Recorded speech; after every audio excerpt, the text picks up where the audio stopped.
You ask Tiger to solve. This deals with linear equations with one unknown. The final result is d equals 1. Let's solve it step by step. Simplify the expression. Simplify the arithmetic.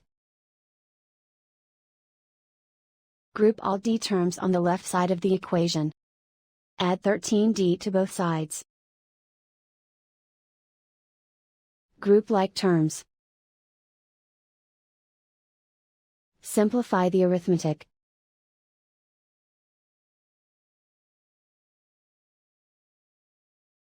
Group all constants on the right side of the equation. Subtract 9 from both sides. Simplify the arithmetic.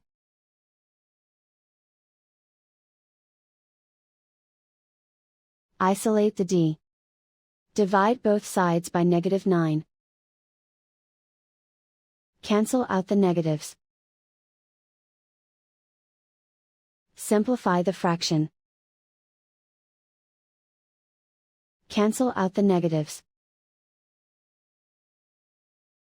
Simplify the fraction. And so the final result is d equals 1.